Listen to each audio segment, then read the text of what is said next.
Welcome, everyone. Thank you very much for joining us on this online event.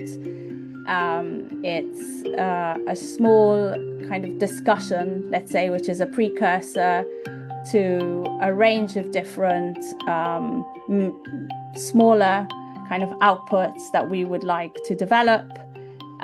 It's connected to a Arts and Humanities Research Council funded project and supported by Bournemouth University. My name is Paula Kalous. I'm the head of the Department of Computer Animation at Bournemouth University. And I'm also one of the PIs on ArtoP, which is a project that was investigating the articulations of politics in Nigeria. So this event is called Witnessing the Archive.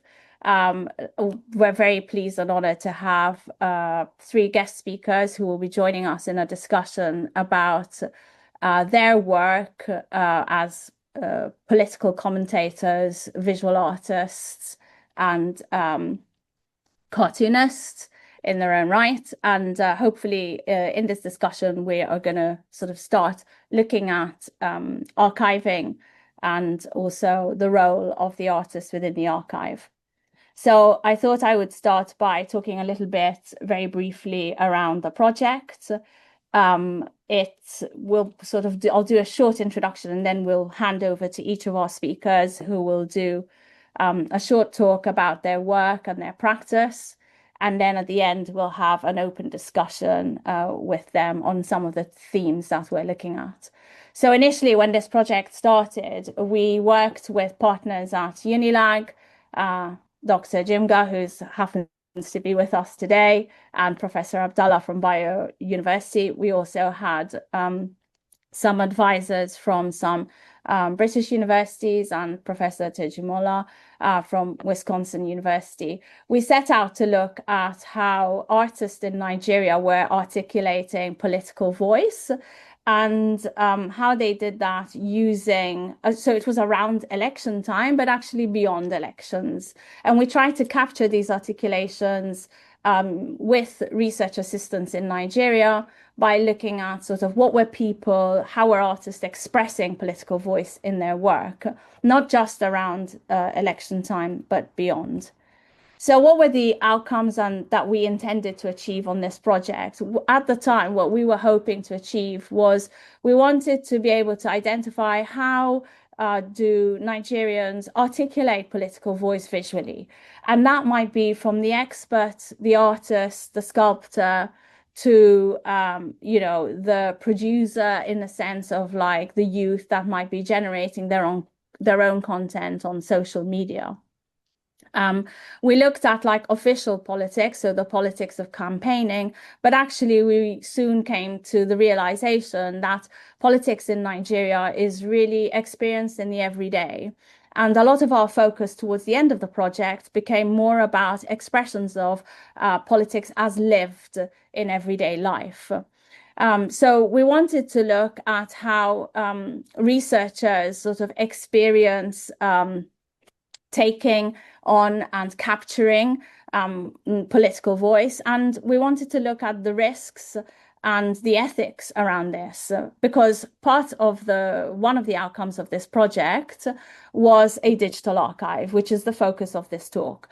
So we also, at the end of our project, had a number of exhibitions and conferences hosted both at UNILAG and in the UK. And but for us, sort of the culmination of this project was the archive that collected all of this material that we were able to, through obviously the help of our partners, that we were able to capture. And one of the things we wanted to do today with this session was really start thinking about like what are the problematics of archival practices, and also how are artists contributing to our archival practice. And we wanted to think about it not just in politics with a capital P, but really as it's expressed across all different facets of life.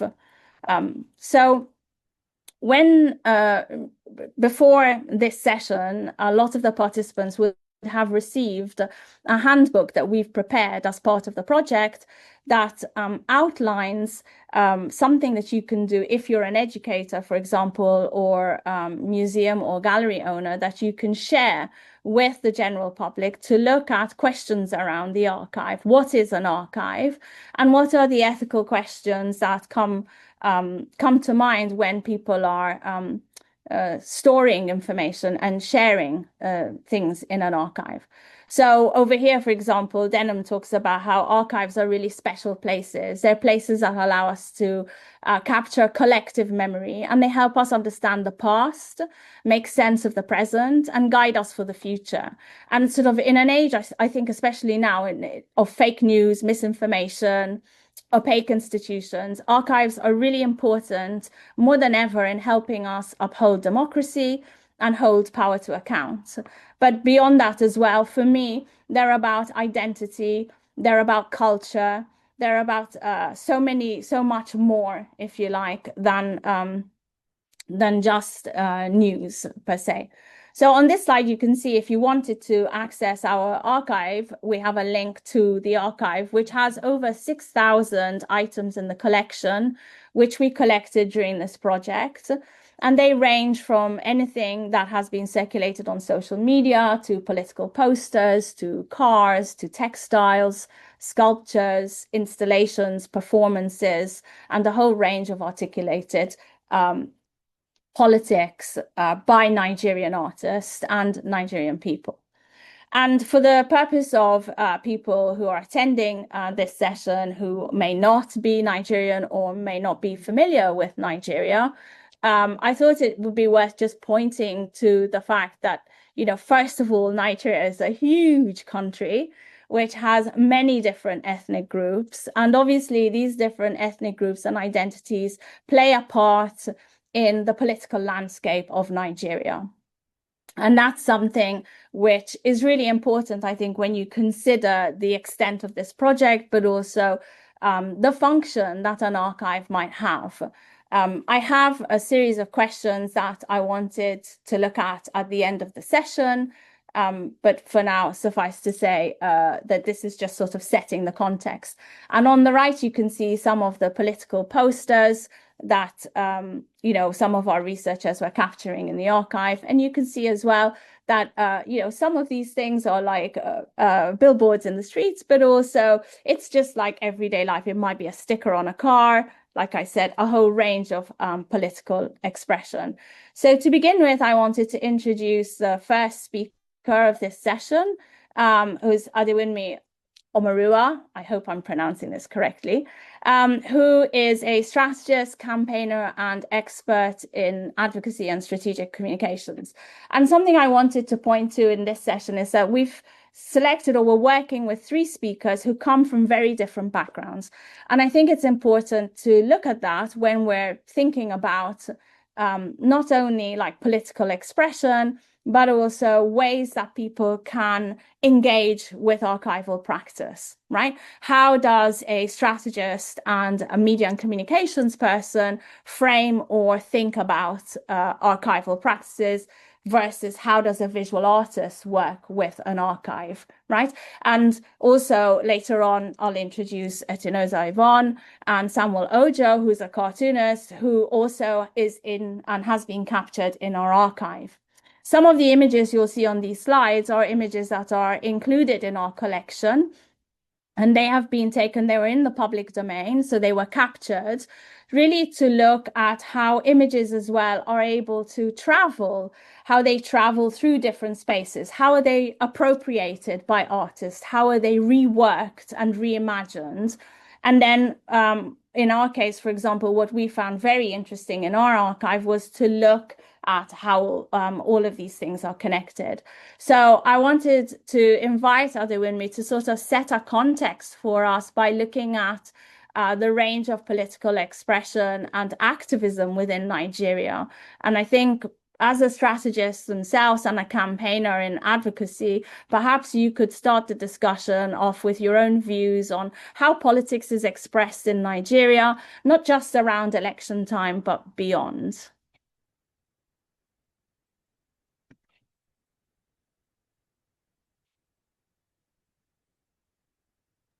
All right. Thanks, Paula, and thank you for having me.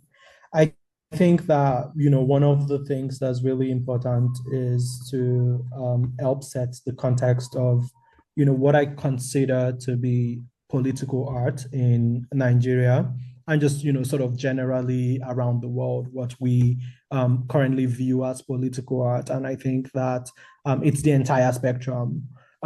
It is performance, it is visual, it is photography, it is essentially documentation, even the news media. I consider them as political forms. And I think that one of the very clear things that we have seen across Nigeria, the themes that essentially resonate around like the way we engage with art and politics. Music is very key. And I'm just going to talk through a few names. When you think of resistance in Nigeria, you think of Fela Nikolako Kuti. And even like before then, I think of the family that it comes from. And then you think of like his mother, Fumilayo Ransom Kuti. And even like today, you would see that in some sort of like music. Historically, Nigeria has had like music that provokes government to action. A famous Nigerian president across the world, President Olusegun Obasanjo, essentially responded to a song and tried to ban it from the radio. It was called Nigeria Jaga Jaga. Jaga Jaga is a colloquial term that means like everything is in disarray. And basically, we have had the repeat of that under the current government, where the same artist, Idris Abdul Karim, essentially made a song, and that song was banned on radio. Nigeria also, uses literature as a form of political art and protest.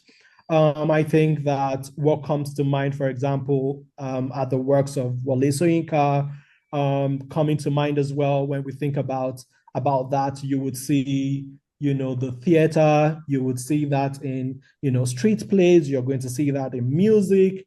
You're going to see that in many other forms of like literature in Nigeria, even like in the news, which I consider literature as well. You'll see cartoonists like Bulama. Bulama is also like one of the cartoonists in Nigeria that essentially helps to challenge power. So what I'm trying to do is to essentially paint a picture, right?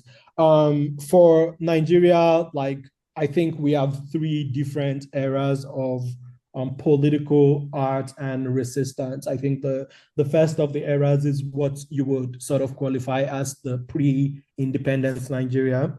And that is the era where newspapers are like tools of agitation, where female activists like Fumilayo Ransom Kuti, essentially when you think through the picture of the Abel Kuta women's revolt, and I'm just going to share my screen just so you can see some image from that and how basically that. Oh, Ade, you've muted yourself.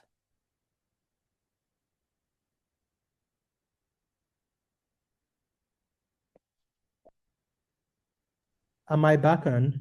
Yes, you are. And we Okay. can see your images. Yeah, I just really wanted to share that image for context. Yeah. And so when you think through the independence era for Nigeria, you're looking at this type of like images. They are essentially the West African pilot owned by Nigeria's first president.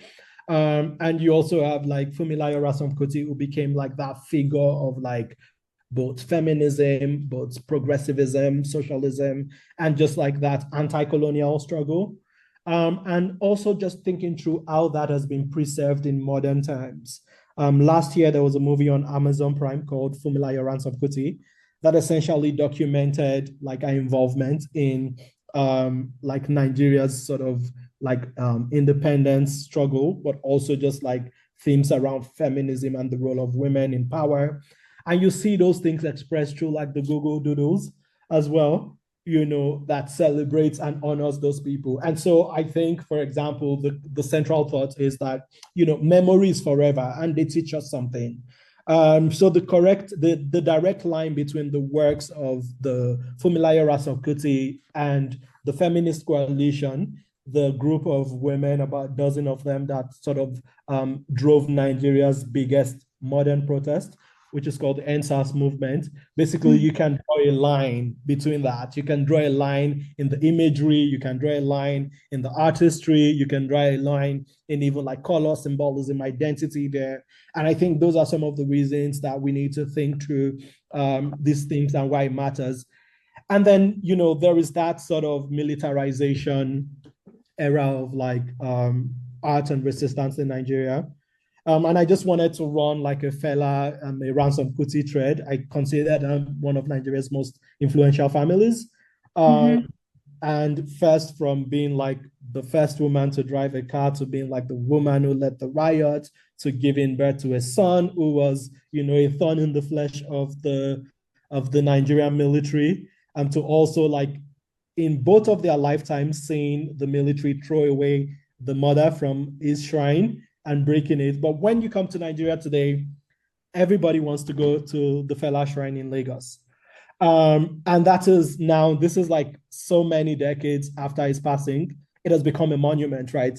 And so when you think through that era, you're looking at things around like Fela Kuti's songs.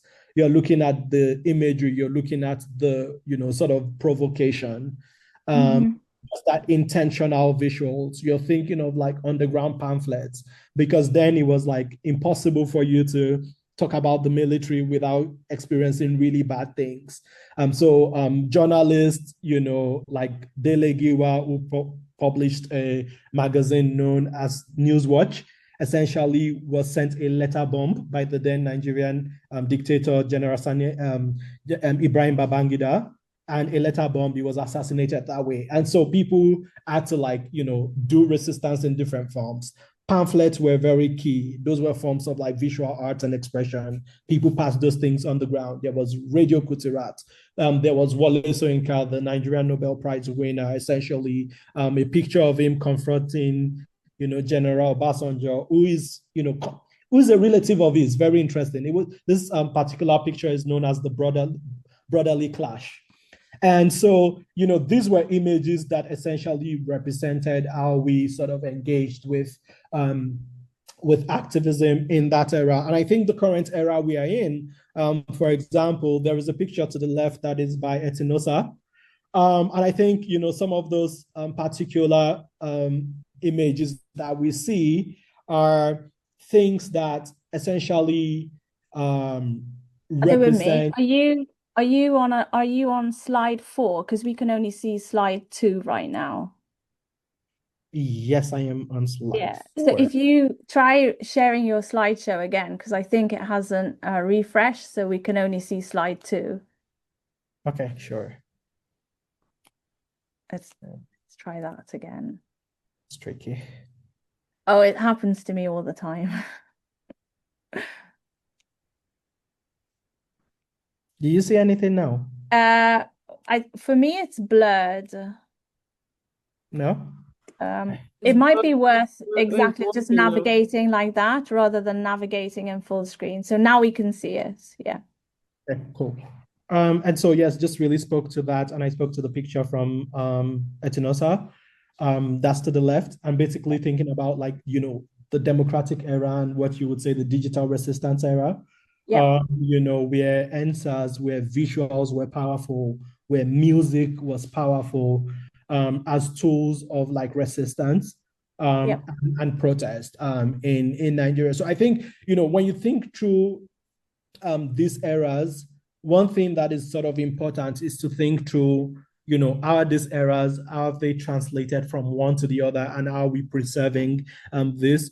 One interesting thing, for example, was, and I wish I could have put the pictures together, was that there was a direct picture that looked representative between Occupy Nigeria and NSAS.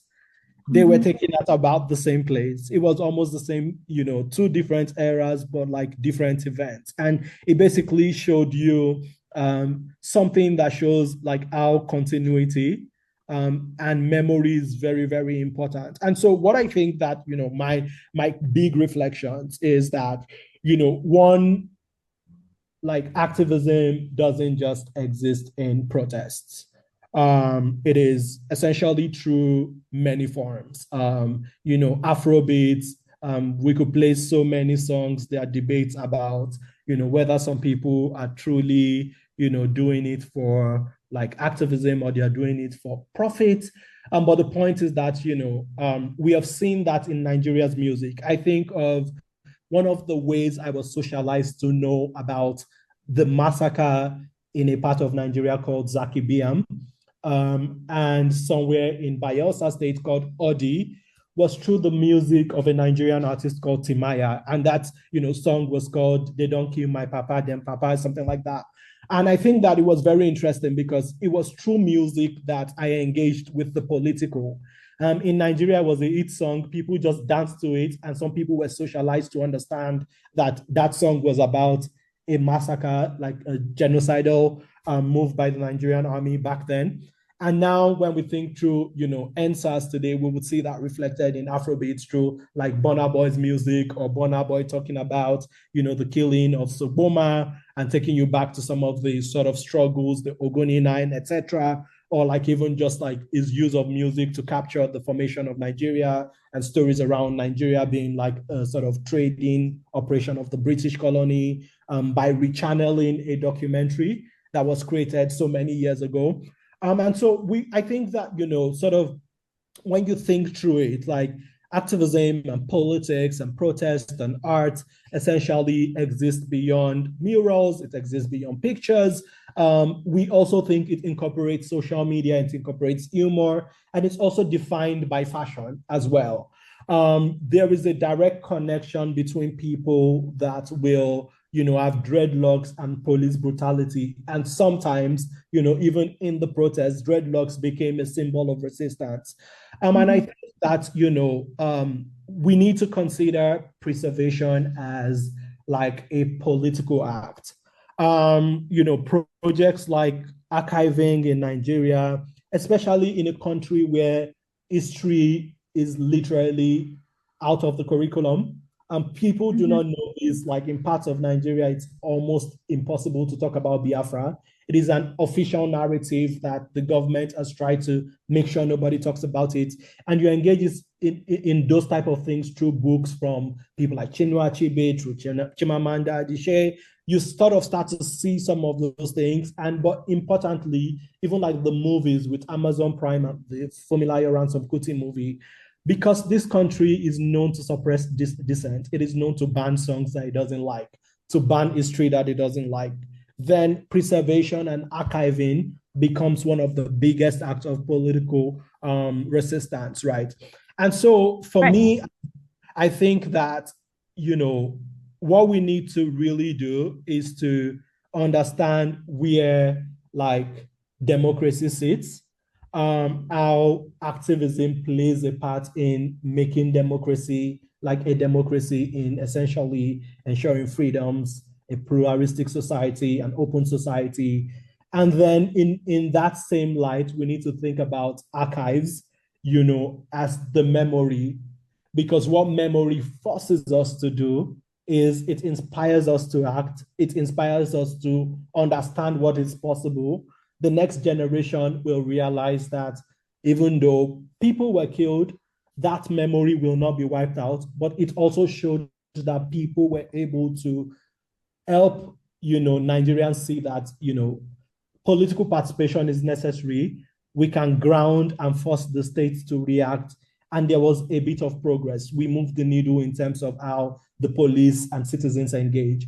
So this is what I have to share. Happy to like listen to Oh, all of Ademwunmi, that was great because it really set the scene, and also it gave us a really nice sort of history in a way of Nigerian politics, but through the lens of different artists. So that was excellent, and it's a really nice link actually to Etinosa, who's our next speaker.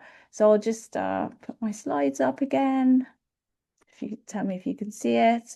So I just wanted to present Etinosa Yvonne, who is a documentary photographer, a photojournalist, and a visual artist. And she's done a range of different works, actually, including sculptures, performances, and installations.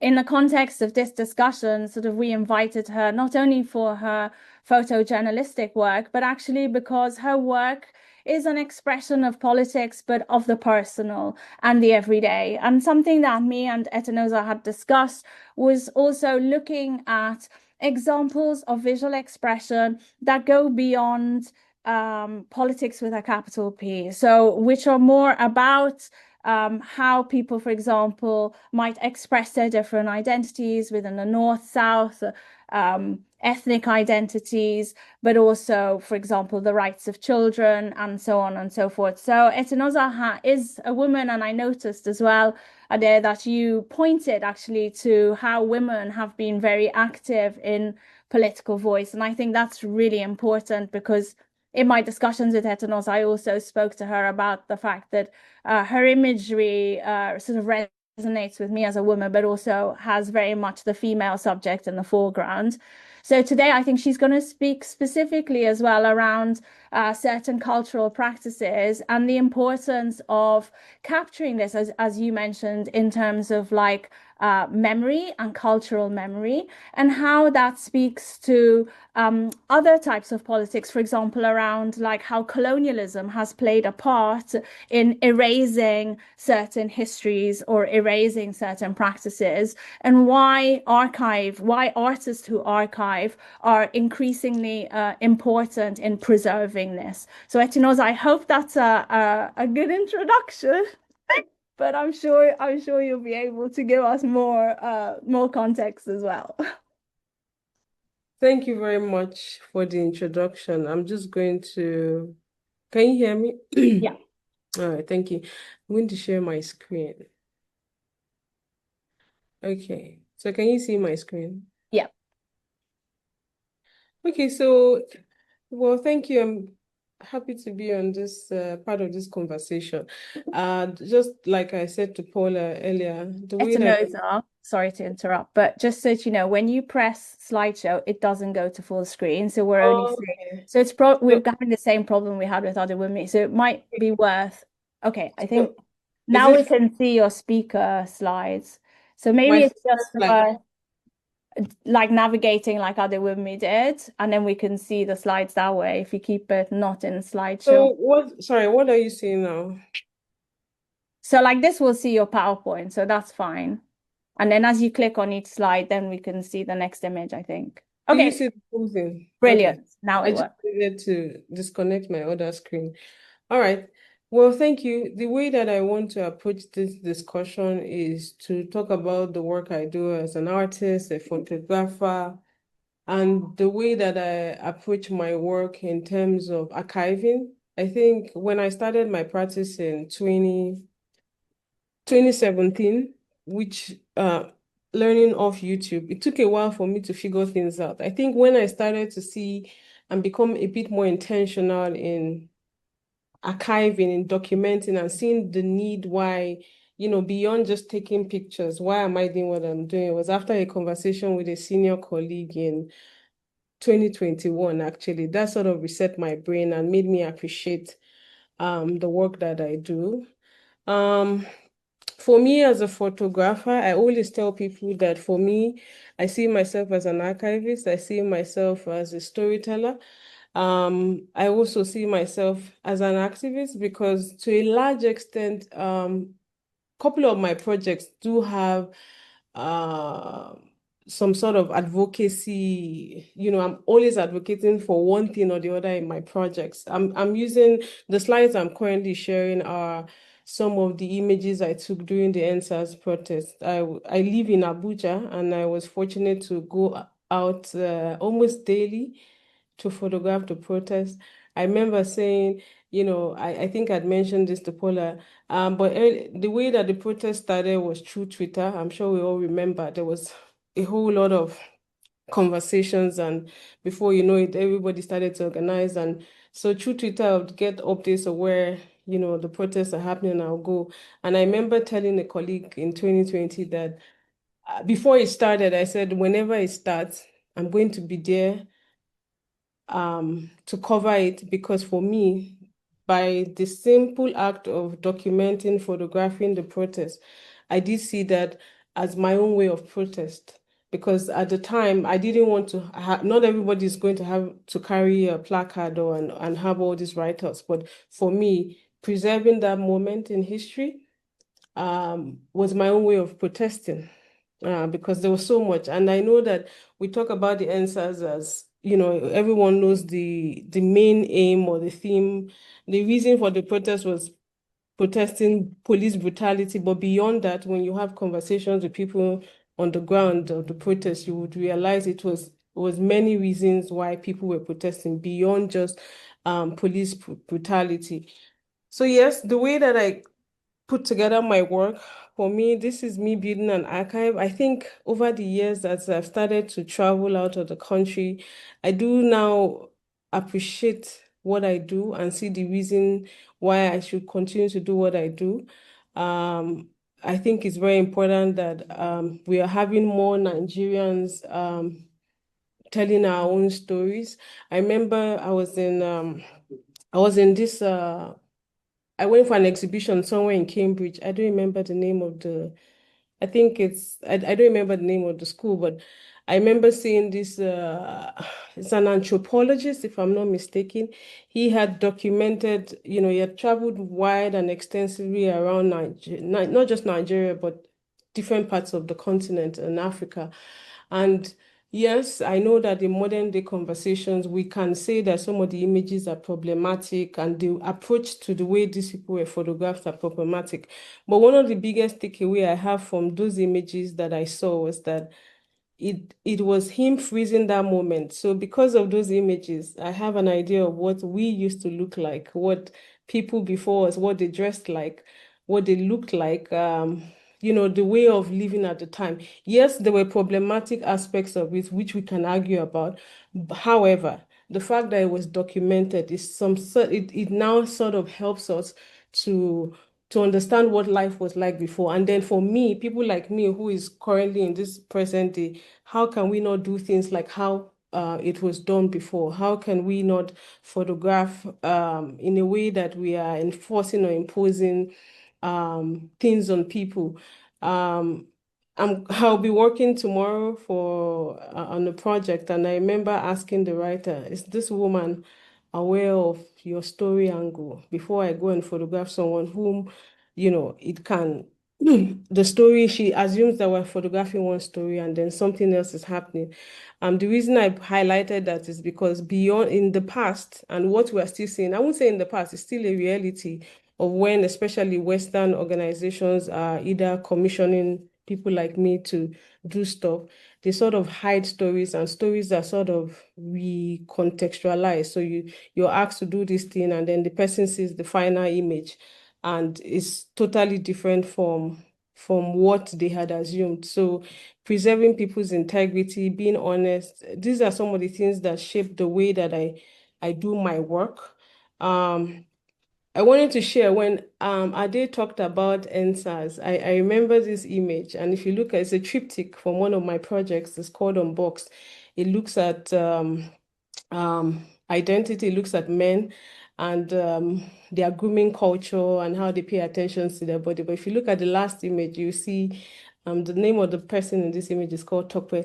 This was just after the NSAS protest, maybe some months. You can see his fingernails, he had NSAS on it. So when Adewumi was talking, I was like, yeah, let me include this because I remember when he talked about identity and fashion, I was like, yes, the politics actually plays in different ways because I don't remember if Tope was out for the protest, but him putting this little thing on his nails was his own way of making a statement to say that he showed his support. Yeah, so I just included two images. But I wanted to talk about my work, and when I mentioned advocacy and archiving, I remember a couple of years ago, I had a conversation with a senior colleague, and I was saying, it's nice that all of us now are taking all of this image, but I wonder, where it will all be, when we are no longer here, like collectively, how can people be able to access some of these many images that, because now Nigeria has lots of photographers, lots of artists creating work. But I sometimes think of, how can we put them all together? But anyway, that's the conversation for another day. I want to talk about this, my work. It's called It's All in My Head. It's a multimedia project that explores the coping mechanisms of survivors of terrorism and instances of conflict and cruelty. It was my first project after I started photography in 2018. I did start working with people who have been through Boko Haram insurgency, but then I expanded the project to look at many things. So looks at people who have been through insurgency, through violent conflict, through gender-based violence, through witchcraft accusations, torture, and all of that.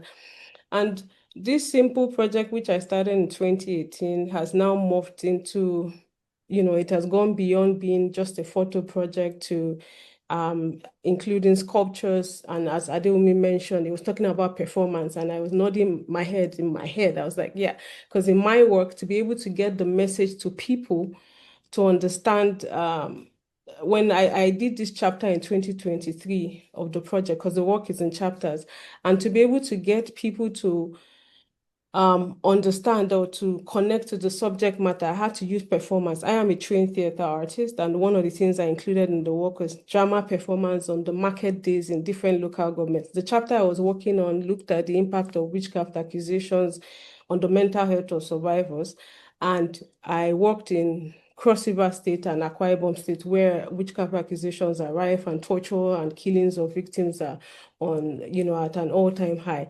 And that was one way we were able to reach audiences, because not everybody was going to come into the exhibition space to look at the images, but at least we're able to get those who don't have time to leave their market to come to the exhibition space. They were able to watch these performances that were acted in their language and in pidgin English. So it made it very easy for them to interact with the message and to connect to the message that we're speaking, we're trying to pass out.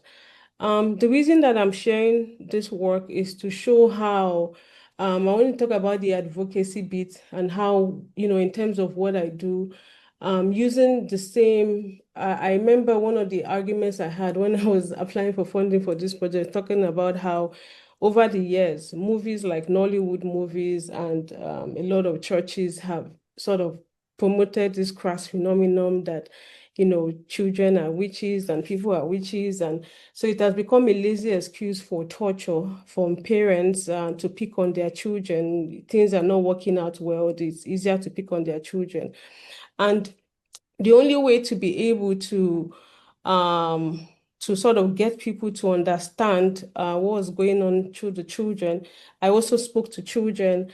And then these two images that you see here, we have image, if you look at it here closely, you would see like scars on the body of the children. These are some of the kids I worked with in Akwa Ibom. And one of the things I would ask them is how did you get the scars? And one of the things they did was to tell me how they got the scars. And I asked them, what does the scar mean to you? And then we made them, I got them with their cooperation, not in me forcing them in any way, made them write out what the scar means to them. And it was part of the exhibition. Now, by doing this, I was able to get people to be able to not just because you hear the stories and sometimes if you read about it in the newspaper, it has a different effect than when you're looking at the pictures. And one of the reasons why I love what I do is because photography has the power to bear witness. We talk about the single image, but for me, being a photographer has done so much for me, and just being able to bear witness and to share these stories and to be able to get people to connect with these stories has really been life transforming for me. And so getting the images of this was part of the exhibition had different layers, but this was one layer where we had the images of children who had been scarred as a result of witchcraft accusations. Some of them received the scars from their parents. Some of them, while they were sent out by their parents on the streets, they got the scars. And then writing, they had handwritten text of what the scar means to them, and documenting that, archiving that for people to see. It was actually very powerful. And I remember one of my colleagues saying, I wish the government could do stuff like this, like to have this type of thing, real-time conversations, because I think art is something that I loved some of Adewumi's submissions at the start of the conversations. He made me realize certain things that I probably didn't pay attention to, how he learned about a certain genocide that happened by us through just listening to Timaya's song that people were vibing to and dancing to. But it's also one of the powers of art and how art can bear witness, art can transform. Although I say that change comes slowly, but I would say because of the work that I did in 2023, and this is not me trying to, blow my trumpet, as they say, but I did see the power of art, the power of photography, because it was an immersive exhibition. We had images, we had video, we had performances, we had sculpture, so it was really layered.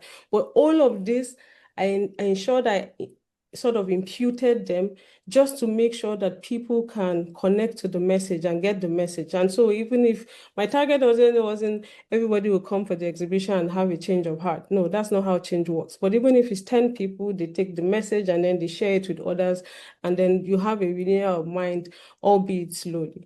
And so that's the kind of thing that photography can do. The fact that we're archiving, we're documenting for years to come. And the beautiful thing about some of these images and these works that I have is that they would outlive me. And that's the way I approach my work. The way I approach my work is I'm not just documenting for now. It's for the people that are coming.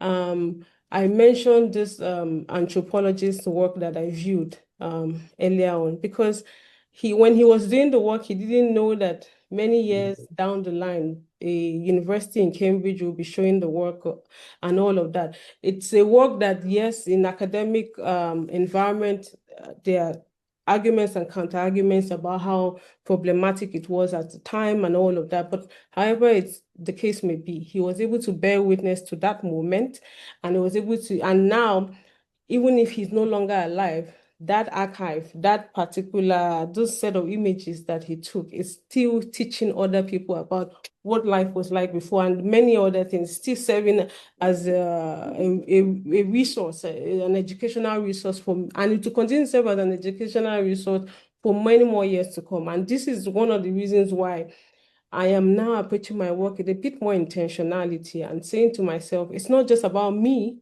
it's about those who are coming. So I'm not just documenting and collecting works for myself, but for many more generations that will be coming.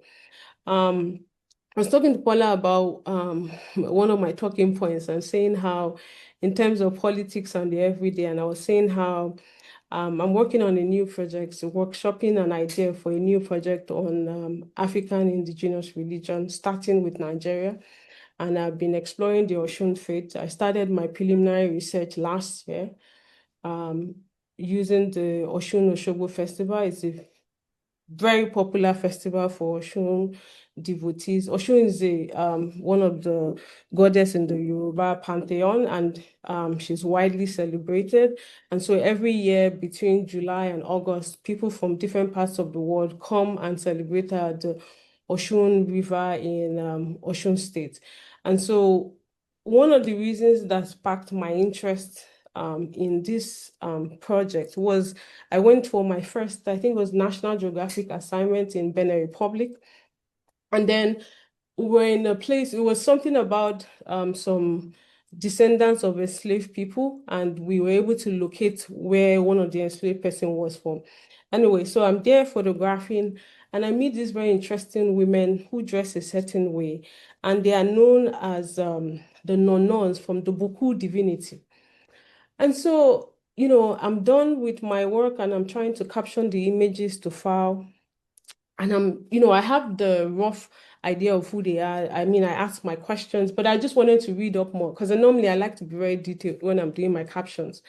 And so I go online and, normally if you type things like that, you will see one or two, whether it's academic papers or, newspapers on them. But there was nothing about them online. And I kept tweaking my search words and tweaking, and there was just absolutely nothing. And so I said, if these women from the Buku divinity, for whatever reason, if they die or they decide to abandon that faith, there will be nothing that exists about them, which will almost always be like they never existed, So how can we show? So except for the picture that I have and the videographer from Nagio has, there's no visual element, visual proof. There's no documentation of them.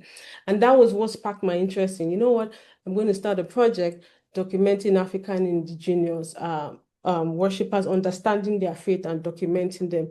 And beyond that, since 2024, when I started my preliminary research, I found that there's so much. It's almost like I wouldn't say I'm reclaiming, but I'm now starting to understand again, because I grew up a Christian, I'm still a Christian, but a lot of things that were taught from the Pentecostal, I grew up in a Pentecostal church, a lot of things that were handed down to us were also the things that the pastors learned from their what now? Let's say the white people who taught them about Christianity. But now getting closer to these devotees, because to a very large extent, I would say I pride myself as being very well known by, especially the people at the Oshun Oshobo, a lot of devotees from the Palace and the Oshun group. They now know me because they've been seeing me, in the past 1 year, I've been there over and over again. I'm still going to go back. And and I'm learning about them. And I'm just saying these people, unlike what I was told or made to believe, they just have their own faith. I was talking to someone, I said, life is not black and white, it's a whole spectrum of colors. The thing about African indigenous religion, the narrative, the rhetoric that exists is unlike, I was giving an example. So I said in Christianity, if a pastor, I was even watching Arise News today, and they were talking about a pastor that was flogging some kids. And then the presenter said, oh no, he's not a pastor, he's a spiritualist, blah, blah, blah. And then I said, as opposed to African indigenous religion, there's no blanket approach. All of them are just demonized. There's no time to understand their faith. It's just this blanket approach of all of them. What they do is, they're not from us. They're inferior practice, and all of them are demonized. But going close, understanding their faith, understanding the different layers of their faith, and I'm like, no, there's so much that we have to unlearn. And I'm happy to do this type of work because it's also another way of, and for me, because the idea that I've been able to conceptualize and I'm currently working on putting on is to be able to give a holistic perspective on the faith. And this is the kind of thing I like to do with my work as a photographer. So this is the kind of archive I'm currently building on, African indigenous religion. And it's not just this, it's just what I'd like to do with my work as a photographer, using it as a tool for whether it's advocacy, a tool for education, preserving the present for years to come. That's basically what I like to do with my work. And I think that, yeah, I think my 10 minutes is up. Yeah. But Etinosa, you did thank you so much. That was a great kind of overview, not just of your work, but also it speaks a lot about photography as a medium, like you said, that bears witness. And I think that's really important because within the archive, an archive also bears witness, right? It is a collection of items that are there to be preserved. So one of the intentions actually of all archives is preservation. So it's, can we keep this for the future so that we're able to look back? And I think you made a really poignant point when you said, if I wasn't there and I hadn't taken those photos, it would be as if that never happened. And I think that's really important when we're considering the role of the archive and the role of the artist within the archive. Why is it important to have your own collections and or contribute to collections? So on that note, I'm going to introduce our last speaker for today. So it's with great pleasure that I'm introducing Samuel Ojo. Samuel's work is actually within our own archive. He's a cartoonist illustrator, and I think a good way of describing most cartoonists are anyway as social and political commentators, because a lot of what cartoonists do is engage with the politics of everyday life. And I know for a fact in his work that he's very much also looking at it from the perspective of someone who comes from Nigeria, so from within Nigeria, but also outside of Nigeria. And recently, for example, has had an exhibition in London at the Cartoon Museum that was looking at immigration, which is obviously, again, another theme that is a political theme, but it's a political theme that is experienced by different countries in different ways. The great thing as well about cartooning, in kind of contrast to photography, is that with cartooning, there are interjections that happen upon that image where the artist is able to use certain devices like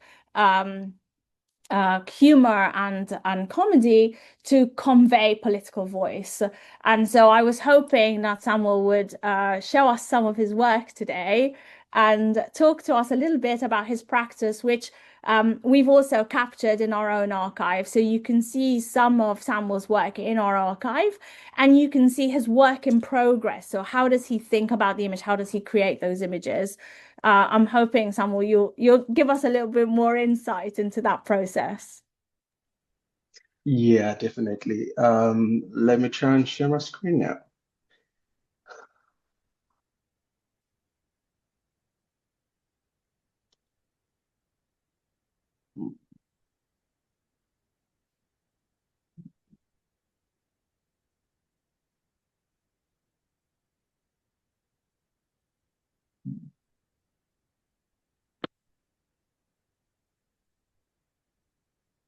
All right. Can you guys see my screen? Yeah. Yeah, we can see you and your screen next to each other. All right. So, good evening, guys. Thank you for the introduction, Dr. Paula. I'm Samuel Ojo, a socio-political cartoonist from Nigeria. I'm now based in the UK. My work uses humor to hold politics to account and politicians alike. I try to capture public mood and to spark reflection. Sometimes in my work, laughter comes first, and other times just outrage. I'm going to be speaking on politics through humor and archive reflection. So I would like to take you through some threads of what run through, like the threads that I use in my practice as a cartoonist, and some of them are on the screen, as you can see. I try to use humor as my political language. I'll talk about how my perspective has shifted over time and how the idea of the archive has kind of like reshaped my practice.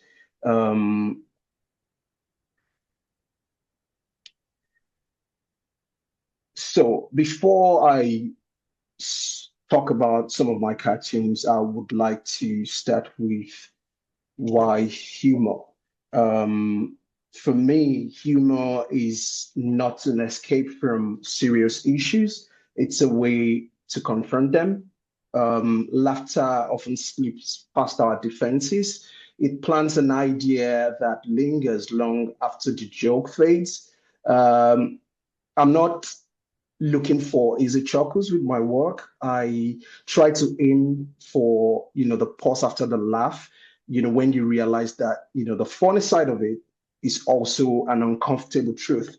When I started cartooning, Nigeria's news cycle was relentless, messy politics, economic shocks, constant dramas to ridiculousness. For example, like news of snakes swallowing public funds or to like gorilla eating money, stuff like that. And as the digital space exploded, cartoons could travel. I realized cartoon could travel from my drawing desk to like WhatsApp status to Twitter to your Instagram feeds and stuff like that. So that's speed gave humor a sharp immediate edge, and I try to use that as like my civic tool, if I can say that. But it also came with a shadow. in Nigeria, we've seen in the past how cartoonists have been, arrested, and I could use example of one of my mentors, Mike Asuko, who was arrested briefly by the authority in the past for his views. And as the famous rapper in Nigeria once said, freedom of speech day, I no go dull you, but freedom after speech, I can't assure you. I look at this line, it always made me smile nervously because it's true. Since moving to the UK, though, that fear has kind of like faded. But the reality of it still shapes how I draw, how I perceive my drawing, on what I choose to say, on issues that I choose to engage, on, and just how generally you can, as a cartoonist, sometimes fear, if I draw this, would I be arrested? Especially, I can give you a context. While I was in Nigeria, I was a freelance cartoonist. I wasn't linked to, any paper. Around the time, I haven't joined any cartoonist body. So, it felt like I might not be protected, so to say, So I try to choose my cartoons or issues that I draw on, quite carefully. With that frame in mind, I'll walk you through some of my works that has marked different stages, in my journey as a cartoonist. I would like to start with the cartoon that made me first start thinking about, archives, and that's the one on your screen. I drew this in 2019, and before then, I drew mostly for, the day's outrage. Then when Dr. Malcolm Corrigan approached me and selected this piece, as part of the archive project on Nigerian digital cartoons, then I only just saw cartoons as like an outrage, like wasn't really thinking much about archiving. Then what I saw as just today's joke in quotes became a timestamp, a snapshot of public mood, language, and power dynamics. That movement made me conscious of how a cartoon might be read years later. For me, the key context from this experience was I wasn't just seeing cartoons as like, oh, I'm just posting for views or I'm posting for the likes. I started thinking in a way that, my cartoons could, be viewed, years later, with a particular topic issue I was, drawing on. Somebody can look back and say, oh, this happened by so time, for example. So this cartoon on the screen came from a personal experience. After losing several international gigs because of my location, then I came across a New York Times article that reinforced Nigeria's damaged global reputation. I wanted to show the exhausting reality for Nigerian artists and creatives at large.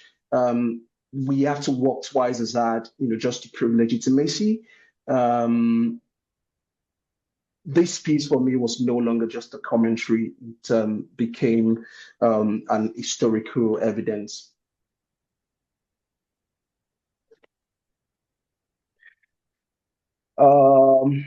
In 2021, Twitter deleted a provocative tweet by the then president, Buhari. The Nigerian government responded by suspending Twitter, citing subversive activity.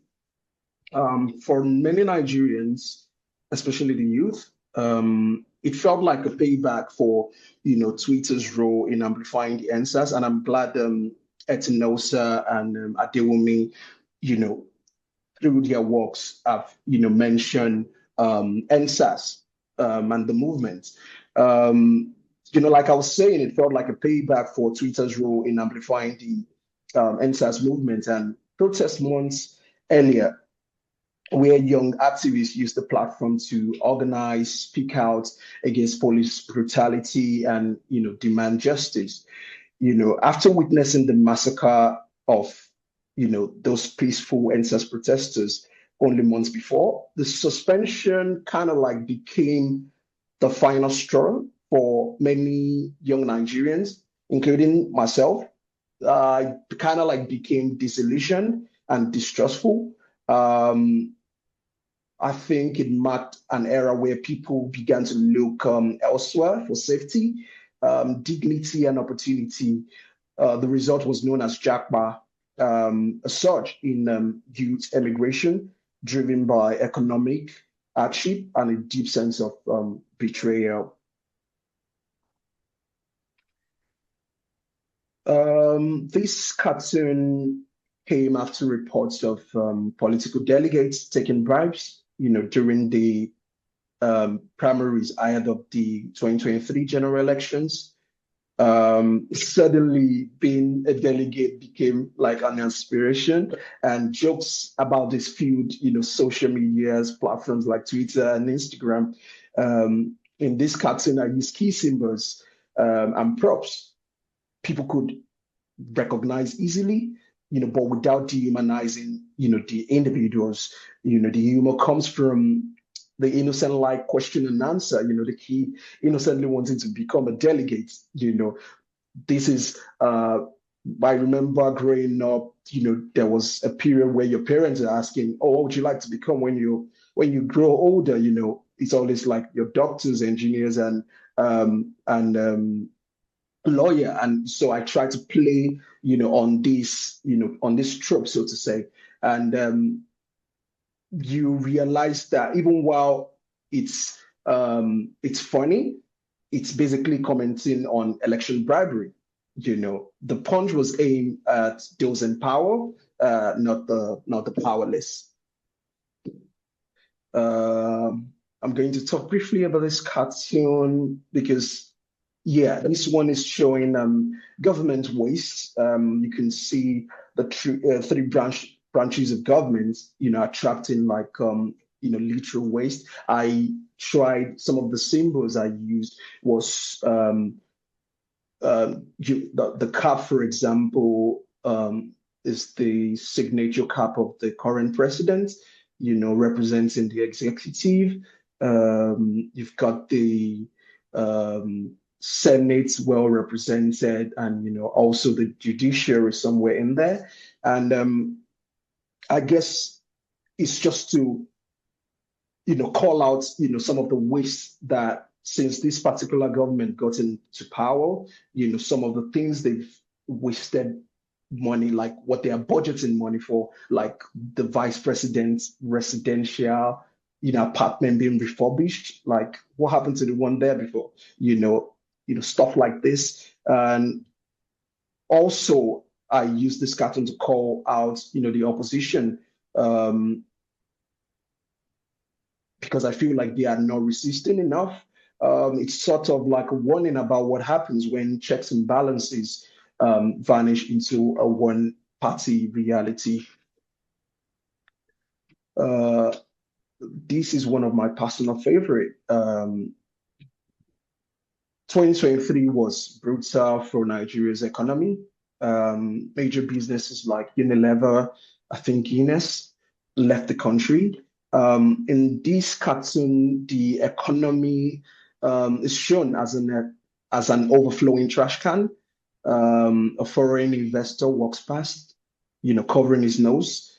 It's quite blunt, but it captures why investors hesitate, because there's unstable infrastructure, there's unstable electricity, abysmal internet services, unpredictable policies, and just a general perception of decay, if I might add. And I always try to distill issues I work on into like single striking image, with a twist. For example, in this cartoon now, aside the economy being shown as a stinking, overflowing trash can, repelling the foreign investor, is showing covering his nose with a, speech bubble. That's just it. Nothing else. The picture tells the whole story. Nothing else to add. So to say.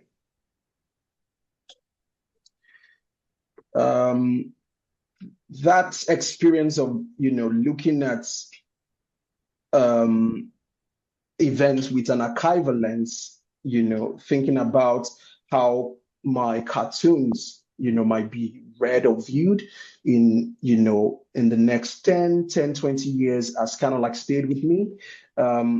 It's the same approach I've now applied to the politics of the country where I now reside. For example, in this piece, it satirizes the quiet erasure of voices and stories in the UK immigration debates. Certain narratives are promoted while others are conveniently forgotten. It does ask the question, who gets remembered, who gets erased? In politics, erasure is as powerful, as action.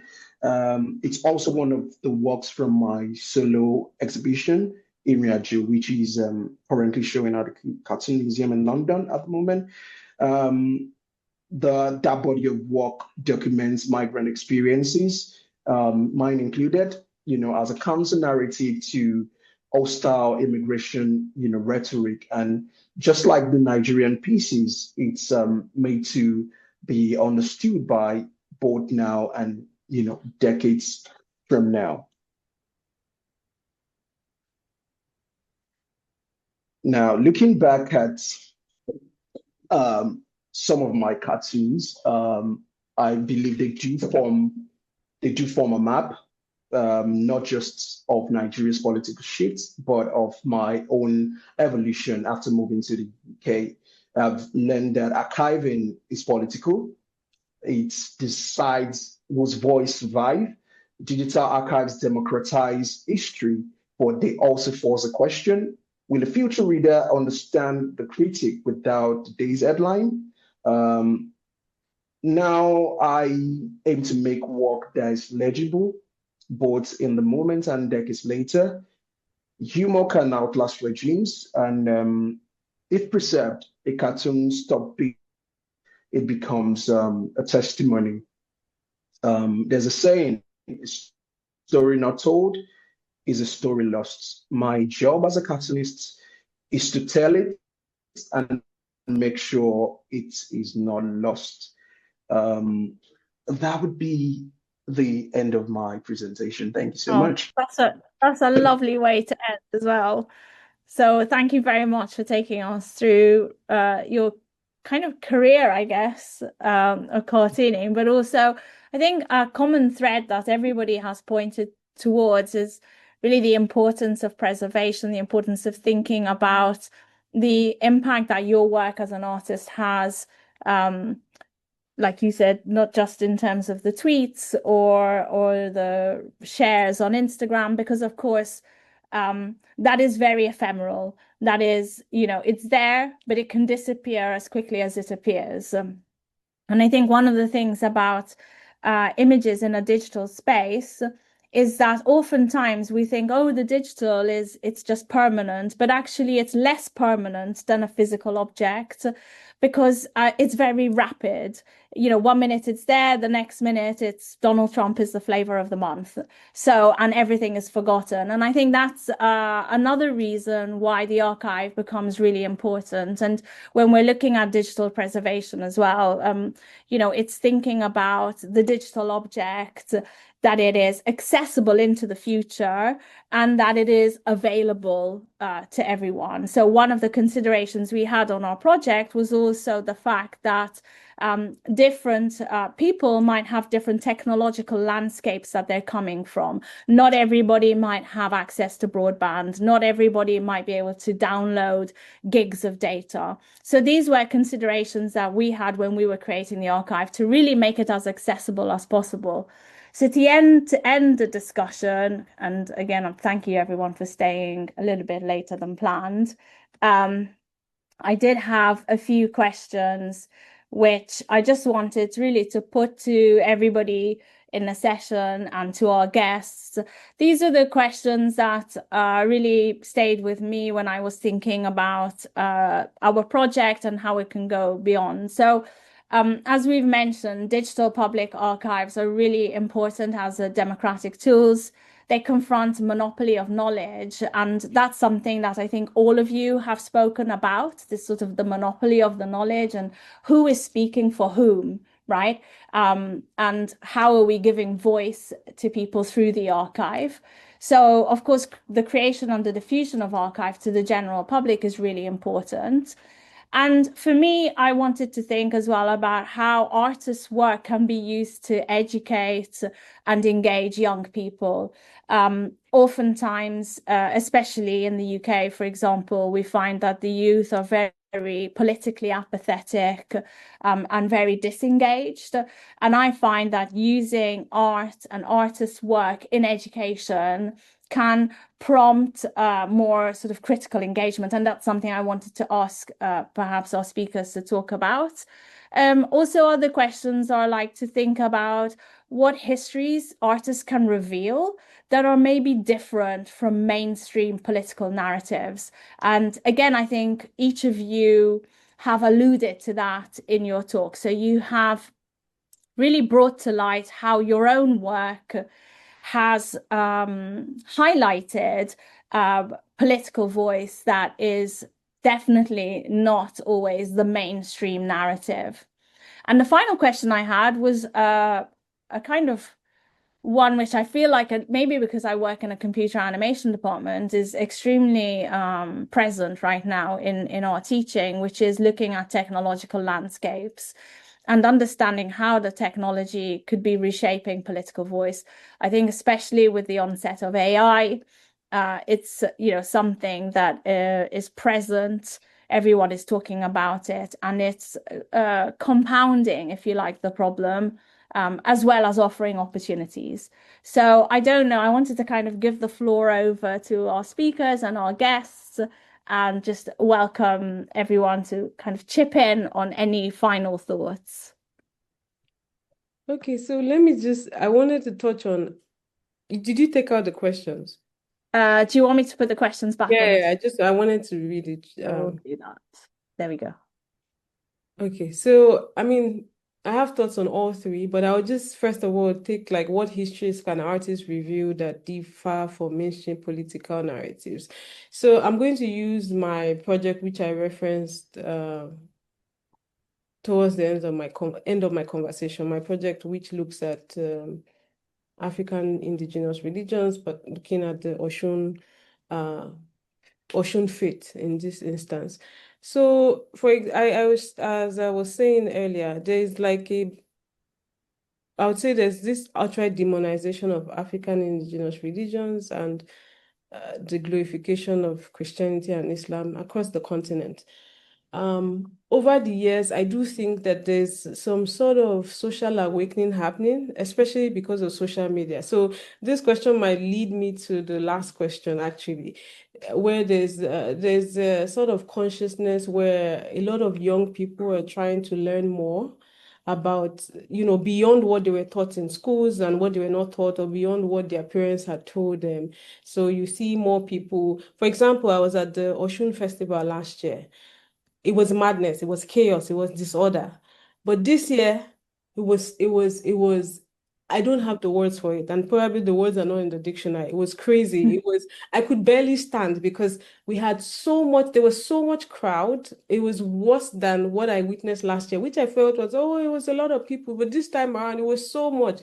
It was Nigerians, it was people from outside the country. It was just so much that you could actually struggle to find a place to stand if you just wanted to stand without being squeezed to the side. But it tells you something that these conversations that people are happening, these images that people are sharing, now a lot of the devotees, for example, they're on TikTok. So they share a lot of things about themselves on TikTok. People are beginning to get interested in their faith. Some are there as observers, some are there because they are interested in the faith. So it's just like what I'm doing. Over the years, there has been a blanket demonization of their faith, whether it's from the Nollywood movies or it's from the schools, even up to the school system, the churches, and all the narratives out there. But when people like myself who are doing the things that we're doing, apart from academia, because I had to read a lot of scholarly documents and books before I started my research. But beyond that, which is good. But now, as a visual artist, as a photographer, taking these images, recording them, I also incorporate video in my work. So I am working with a videographer. So I'm not just taking images, I'm doing like a 360 approach to really present like a holistic perspective on the faith, trying to understand the faith and present this faith. And I use a lot of text in my work. So my work is not just showing images. I also like to use text so that people can really understand. Like I like to have this multi-layers that makes the viewer or the reader, whoever is engaging with my work, to have like a very deep understanding of what I'm trying to say. That's And what. that was, sorry to interject, but that was really important as well for us with the archive, because it wasn't just about storing these images. What was important was as well the data, the metadata that is attached to that image. And that included, like you said, the text, the stories around the image that locate that image, who made it, where did it come from, when was it taken, by whom. All of that information, it gives you more and more context to the image itself, and a deeper understanding. So preserving, it's not just about preserving the image alone, it's preserving all of those things that circulate around the image as well, I feel. Yes. So preserving both just whether it's the metadata information, having accurate information about the environment where it was taken and all this, but also like actual narratives from the people. So I do a lot of first person narratives in my work where I want people to hear from the people. So it's not me shaping a narrative or selling a narrative. It's you hear from them and then you make the decision for yourself. So now I believe that with the work that I'm doing, I am part of the people because I'm not the one who started this whole renaissance that is happening. I would say religious renaissance that is happening on the continent, but at least I am contributing my quota to educating people about Yeah. African indigenous religion. Yes, I'm starting with the Oshun faith, but I do know that with the work I'm doing, the robust research which I'm going to eventually put together, this is another way because I always say that formal education is fantastic, school and all of that, but I think travel for me has been one of the most interesting education. So bringing together all of these things I am learning, I'm seeing, I'm feeling, I'm putting it out there through the visuals, the videos, the text, that is so powerful. And a lot of times, because of the way that the country is, especially because we have two dominant religions, it's important that people like me also be able to push out to let people to understand this other faith and not continue to go on demonizing what. And I think, like I said, people because they don't understand it, it's just very convenient for them to actually demonize it. So that would be my contribution to like histories. I'm just using that as one example, but I know of many other artists who are doing work that are sort of reclaiming certain narratives that like not just through visuals anyway, like even through there's a lot of documentary like now in Nigeria. I'm seeing more filmmakers going on YouTube, researching story ideas, finding out things about the country and putting it on YouTube, and it has become a tool for education for a lot of people. And I think I was talking to a colleague and I was like, there's an opportunity. There's so many stories in Nigeria. As Adewunmi mentioned, history. I didn't learn history when I was in school, in secondary school, because I think by the time I got into school, they had stopped history. So a lot of things I started learning about Nigeria was probably when I started photography, because you have to start to engage, you travel, you learn, you learn, you relearn. And that is actually very shameful, staying how many years of my life in Nigeria, and I don't know the first time I learned about the Biafran War was through Chinua Achebe's There Was a Country. That's the Yeah. first time I learned about the Biafran War. I heard my mom, my parents talk about it, but we're not taught in school. And like he said, they are protecting a certain narrative of the Biafran War. If I didn't read that account from Chinua Achebe, I probably never had known what happened during the war. So there are different ways that artists can use, whether it's through writing or it's through music or it's through performances. I do feel like we have like an untapped. When I did my exhibition I talked about, and I used the theater for development is a part of theater arts. And I saw the opportunity that exists in educating people through the theater for development approach. So there are different ways that we can use to reshape certain narratives about our country, about Nigeria, different ways that artists can use. I, as a photographer, I'm committed to continue to use my work, but not just photography. I'm also incorporating other elements, as I said, whether it's videos, whether it's performances, whatever it is that would get people to engage with the message, because art is really transformative and very powerful. People might be lazy to pick up a book, but it's easier to listen to a song, or it's easier to watch a play. That's easy for them, whatever the case may be. I'm committed to using that way to just continue to educate people, because I see it as my duty to educate my society and contribute. That's my own way of contributing my quota to bettering my society. And then as for the last question, sorry, I don't see the screen. Sorry, let me just put that back. I keep on doing that as well. The last question, how is the technological landscape reshaping political voice? I think it works both ways. I think I mentioned how Twitter was the NSAS protest, I would say, started off Twitter. It started with conversations, and we can still see to this day a lot of things that have happened in Nigeria. Social media has really played a huge role in different aspects of Nigeria and reshaping politics in Nigeria and policies. People have taken it has become a way of people, sharing call to action, pushing out, making their voice heard. But it also has contributed to bigotry. And I think after the last election, 2023, my heart couldn't just take the type of hate I was seeing, this tribe fighting this tribe. People now are, they have professional trollers that are being paid to leave very insightful and very vile comments that you see, and I say this is too much. So yes, it does have its own advantages, but there's so much disadvantages. There's so much misinformation, disinformation. But I do think that people, not just individuals, but also non-profits and CSOs and different people are using it in Nigeria to also make their voice heard, to let people know about certain issues. I do follow some very interesting, even there's a writer that I follow that owns his own platform, and I know they're doing phenomenal work. And the way that they've made their voice heard is true. He has this account on Twitter and this on Facebook, and he has a massive following and is able to share important information and get people to call the government to order. I know of activists who are always sharing stuff. So it does have its good and its bad.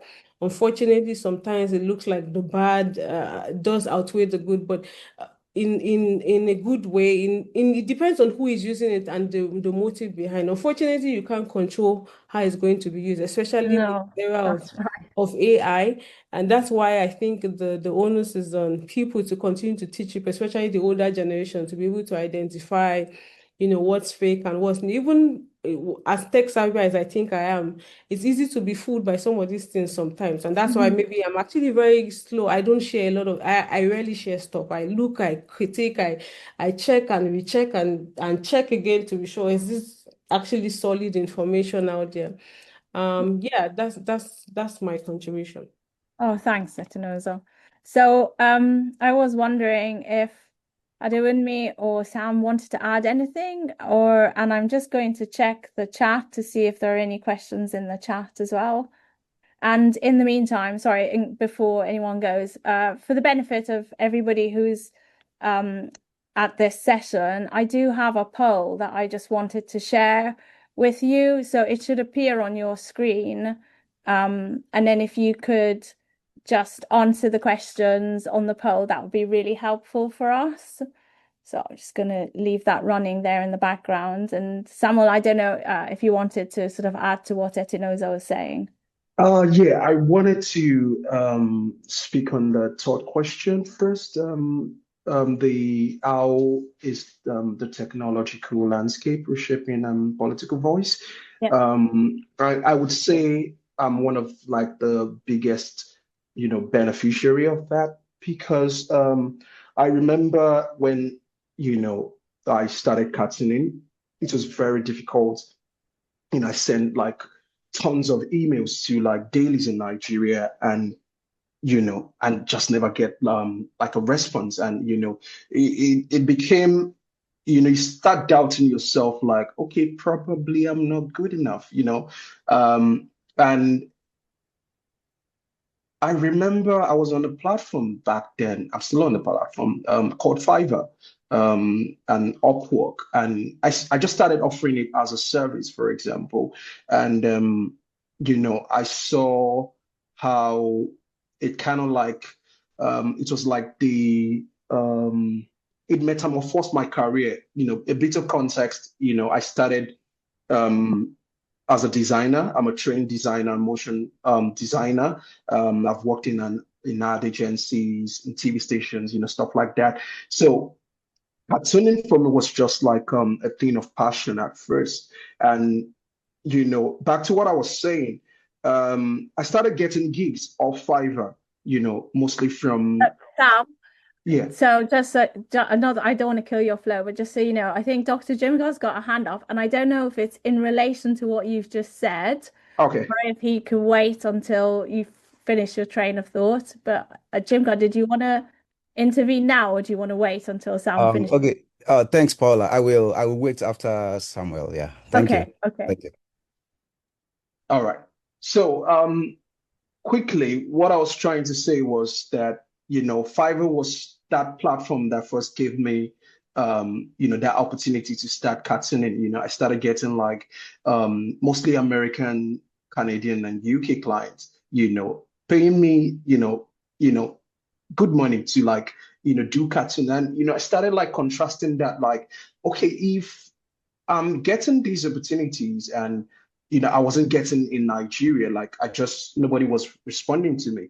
And, that helped my confidence. I was like, you know what, maybe this is my sort of kind of like a way to revolutionize cartoons, so to say. So I started using that, to express myself, getting paid for that. Then it got to a point, why not do some of this stuff you've always wanted to do in Nigerian dailies and start posting it on your social media?